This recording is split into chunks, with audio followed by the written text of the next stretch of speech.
Hello বন্ধুরা, welcome back to princess and baby diaries.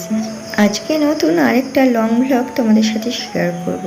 আজকে সারাদিনটা আমাদের কিভাবে কাটলো সেটাই তোমাদের সাথে শেয়ার করব। সকালে ঘুম থেকে উঠেই একটু জল খেয়ে চলে গিয়েছিলাম ছাদে একটু ফ্রেশ এয়ার নেওয়ার জন্য। এত সুন্দর হাওয়া দেয় সকালবেলাটা, এই গরমের দিনে পুরো শরীর ও মনকে ফ্রেশ করে দেয়। আর সাথে এই ফুলগুলো, আমাদের ছাদে হওয়া এই নয়নতারা ফুলগুলো এত ভালো লাগে। আর সবকটা গাছেই দেখো ভরে ভরে ফুল হয়। পুজোর জন্য আমরা বাড়ির কাঠমালতি ফুলগুলোই ইউজ করি, তাই এই ফুলগুলো তোলা হয় না, তাই গাছ কিন্তু ভরেই থাকে। আর এত সুন্দর লাগে ফুলগুলো দেখলেই, মন খারাপ থাকলেও কিন্তু মন খুব ভালো হয়ে যায়। ভোরবেলা পাখিদের খাবার দেওয়া হয়, তাই প্রচুর পাখি কিন্তু আমাদের বাড়িতে আসে, কিন্তু অত সকালে আমি উঠতে পারি না বলে ওই ক্লিপ নিতে পারিনি। তো একদিন অবশ্যই একটু সকাল সকাল উঠে পাখিদের ভিডিও বানিয়ে তোমাদের সাথে শেয়ার করব। তারপর ছাদ থেকে একটু হাওয়া খেয়ে নিচে গিয়ে তৈরি হচ্ছিল বেলের শরবত। তো এক গ্লাস বেলের শরবত খেয়ে নিয়েছিলাম চিনি ছাড়া। চিনি শরীরের অনেক রকমই ক্ষতি করে, তার জন্য আমি চেষ্টা করছি যতটা পারা যায় চিনিটাকে অ্যাভয়েড করতে। তারপর খেয়ে নিয়েছিলাম একটা ডিম সেদ্ধ। আগে ডিম সেদ্ধ আমি ভাতের সাথেই খেতাম, কিন্তু বেশ কয়েকদিন ধরে এখন ডিম সেদ্ধ সকালে ঘুম থেকে ওঠার একটু পরেই খেয়ে নিচ্ছি। আর আগের দিন হাট ছিল আমাদের এইখানে, রবিবার আর বুধবার হাট হয়। তো হাটের থেকে বাবা যত ধরনের গ্রিন ভেজিটেবলস পায় সবই নিয়ে চলে এসেছিল। দেখো যত ধরনের সবজি আছে কিছুই বাদ দেয়নি। বিনস, পটল, বেগুন, লাউ, চাল কুমড়ো, পেঁপে, উচ্ছে, যত গ্রিন ভেজিটেবলস সব আছে। আর সাথে লাল শাকও নিয়ে এসেছিল। সব ধরনের শাকই আমি খুবই পছন্দ করি, তার মধ্যে লাল শাক আর পালং শাকটা আমার বেস্ট লাগে। লাল শাকের ডাঁটা দিয়ে আলু দিয়ে সর্ষে পোস্ত দিয়ে খুব সুন্দর একটা চচ্চড়ি করা হয়, সেটাও কিন্তু খেতে দারুণ লাগে। দেখো লাল শাকগুলো ছাড়িয়ে সেদ্ধ করতে দেওয়া হচ্ছে। আমাদের কিন্তু শাক বলো বা যে কোনো সবজি রান্না করার আগে সেদ্ধ করে নিয়ে তারপরেই রান্না করি, কারণ সবজি চাষের সময় কিন্তু অনেক ধরনের পেস্টিসাইডস ইউজ করা হয় যেগুলো শরীরের জন্য অনেক হার্মফুল, তাই সেদ্ধ করে আমরা ফেলে দিয়ে তারপর রান্না করি। বেগুন দিয়ে লাল শাক রান্না করা হয়ে গেছে, আর আলু দিয়ে বিনস দিয়ে একটা দেখো চচ্চড়ি টাইপের করা হয়েছে, এটাও কিন্তু খুব ভালো হয় খেতে। আর সাথে করা হয়েছিল ভেন্ডি আলু দিয়ে একটা তরকারি। আর কাঁচা আম দিয়ে মুসুরির ডাল করা হয়েছিল। এই গরমকালে কিন্তু কাঁচা আমের টক ডাল খেতে দারুণ লাগে। আর ছিল উচ্ছে সেদ্ধ। এত সবজি আজকে ছিল বলে টোটালি ভেজ রান্না হয়েছে। আর এইদিকে দেখো আমাদের দেওয়ালের কিছুটা করে পোর্শন ভাঙা হয়েছে। এখানে আগে কাঠের দরজা ছিল, কাঠের দরজাটা নষ্ট হয়ে গেছে, কারণ দরজাটা আমাদের বাড়ির কাঠ দিয়েই তৈরি ছিল। আর তোমরা জানো হয়তো কাঠ অনেকটা না শুকালে দরজা বা যে কোনো ফার্নিচার করলে সেটা তাড়াতাড়ি খারাপ হয়ে যায়। তো যেহেতু আমাদের বাড়ির কাঠ ছিল, আমরা খুব বেশি শুকানোর আগে দরজাটা তৈরি করা হয়ে গিয়েছিল, তাই দরজাটা তাড়াতাড়ি খারাপ হয়ে গেছে।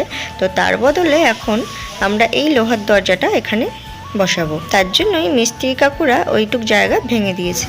তারপর বাবা এনেছিল ফুটি, এটাকে অনেকে বাঙি বলেও চেনে।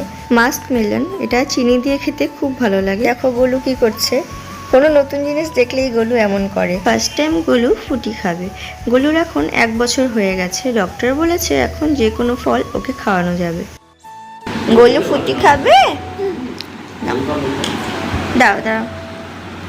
ওই বাবা,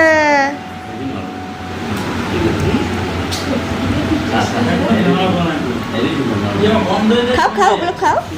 ডক্টর একদম ছোটোবেলায় সিট্রাস ফ্রুটগুলো খেতে কিন্তু না করে, কারণ এইগুলোতে বাচ্চাদের অ্যাসিডিটি হতে পারে, তাই মিনিমাম 8 মাসের পর থেকে বলে এগুলোকে ইন্ট্রোডিউস করতে।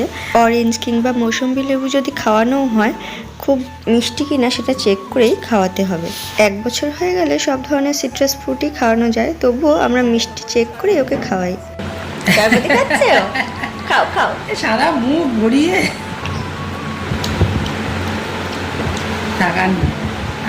আর রস নেই, রস নেই, আর খেতে খোসা হয়ে যাবে। ঠিক আছে ঠিক আছে, হয়েছে আর না। হ্যাঁ সারা মুখ এইটাই খাবে, এদের মিষ্টি যে। হ্যাঁ, শরবতি খুব পছন্দ হয়েছে। গোলু এর আগেও কয়েকবার শরবতি লেবু খেয়েছে, কিন্তু তখন রস করে খাইয়েছিলাম, কিন্তু প্রথম এইভাবে খেয়ে ও খুবই আনন্দ পেয়েছে। ফ্রুটস খাওয়ার পর স্নান করে নিয়েছিলাম। এই চ্যানেলে যারা পুরনো সাবস্ক্রাইবার আছো তারা তো জানোই এই চ্যানেলটা ছিল মেইনলি আমার বিউটি টিপসের জন্য, কিন্তু গোলু হওয়ার পর থেকে আমি নিজে স্কিন কেয়ার হেয়ার কেয়ার কোনোটাই করে উঠতে পারছি না, তাই আমার স্কিনটাও আগের থেকে অনেক বেশি ডাল হয়ে গেছে। আর গোলু হওয়ার পর থেকে আমার প্রচুর হেয়ার ফলও হচ্ছে, তাই কোনো টিপস তোমাদের সাথে শেয়ার করে উঠতে পারছি না। গোলুকে নিয়ে যেইটুকু পারি সেইটুকু ভিডিওই তোমাদের সাথে শেয়ার করছি, তবে চেষ্টা করব আবার আগের মতো বিউটি টিপসের ভিডিওগুলো শেয়ার করার। আর এইদিকে মা গোলুকে কলা ম্যাশ করে খাইয়ে দিচ্ছিল। ওরে বাবা কি নাচ! এই দেখ খাওয়ার জন্য পাগল। খাও খাও দেখাও, হ্যাঁ তাকাও তাকাও, এদিকে তাকাও, দেখো মামার দিকে সবাইকে দেখাও তুমি খাচ্ছ। টেস্টি খাচ্ছে ওরে বাবা রে ওইদিকে খাও। ওই যে দেখো দেখো মামার দিকে দেখো দেখো মামাকে আমি খাচ্ছি কলা, মামাকে বলো বলো। আমাদের বাড়ির একটা সাইডে অল্প কিছুটা পোর্শন প্লাস্টার করা ছিল না, তার জন্য দেখো আগের বর্ষায় জলে ওয়ালটার কি অবস্থা হয়ে গেছে। তার জন্য মিস্ত্রি কাকুরা এই জায়গাটা প্লাস্টার করছে। আমাদের এই রেলিংটাও প্লাস্টার নেই, তো রেলিংটা আর ওই নিচের যে পোর্শনটুকু প্লাস্টার করা বাকি আছে সেইটুকু প্লাস্টার করার কাজ চলছে। দেখো পুরো ছাদটাই কেমন মেসি হয়ে আছে। আর বাড়িতে মিস্ত্রির কাজ করলেই সিমেন্ট বালি এইগুলোতে প্রচণ্ড পরিমাণে নোংরা হয়, ঘরগুলোও নোংরা হচ্ছে। তার জন্য দিনে 2-3 বার করে এখন ঘর মুছতে হচ্ছে। এই দেখো এখানে মাচা বেঁধেছে প্লাস্টার করার জন্য। এই যে এই পোর্শনগুলোতে আগে প্লাস্টার ছিল না। বাড়ির বাইরে থেকেও তোমাদের জায়গাটা একটু দেখিয়ে দিই। এই দেখো এতটুকু জায়গা প্লাস্টার করা নেই। এই যে রেলিংয়ের অর্ধেকটা প্লাস্টার করা হয়েছে। আর প্লাস্টারের কাজ না খুবই টাইম টেকিং, তাই দরজা লাগিয়ে একটা সাইড প্লাস্টার করতে 10 দিন মতো লেগে যাবে। আমাদের এই বাড়িটা 10 বছরেরও বেশি হয়েছে, কিন্তু আমরা প্লাস্টার করিনি। এটা একটা বড় ভুল করা হয়েছে, কারণ প্লাস্টার না করায় বাইরে যে বৃষ্টির জলগুলো ঘরে ঢোকে তার দেওয়ালে তাড়াতাড়ি ড্যাম পড়ে যায়। তাই ঘর করার খুব তাড়াতাড়ি প্লাস্টারটা করে নেওয়া উচিত। আউটসাইড বলে অনেকেই আমাদের মতো প্লাস্টারের ব্যাপারে ইম্পর্টেন্স কম দেয়, কিন্তু অ্যাকচুয়ালি ঘরের ভেতরের থেকে বেশি আউটসাইডটাই প্লাস্টার করা আগে দরকার। আর দেখলে আমাদের ছোট আম গাছেও কিন্তু এইবার অনেক কটাই আম হয়েছে, তবে ঝড় তো এখনো শুরু হয়নি, কয়দিন আমগুলো থাকে সেটাই দেখার বিষয়। মিস্ত্রি কাকুরা কাজ করে চলে যাওয়ার পরই আমি ভিডিওটা শ্যুট করছি। আর গোলুকেও কিন্তু সারাদিন আজকে ঘর থেকে বের করা হয়নি, তাই এখন মা বিকালে একটু ওকে নিয়ে উঠোনের মধ্যেই বেড়াচ্ছে। গোলু ঘুরু ঘুরু করছো? ফোন দেখলেই শুধু থাবা দেওয়া না, বাঘ তুমি বাঘ। তুমি চিড়িয়াখানার উঠ। আচ্ছা না একটু হেসে দাও, হাসো তো, হাত নামো হাত নামো, হ্যাঁ একটু হেসে দাও। বাবা এটা হাহা করে একটু হেসে দাও, একটু হাহা করে হাসো চলে আসো, হা করে দাদার মতো হাসো। হাসো হাসো। খুব দুষ্টু শিখেছে খুব। আর এই যে আমাদের উঠোনে ছোট্ট কাঠমালতি গাছটা, পুরো গাছ ভরা প্রচুর ফুল হয়।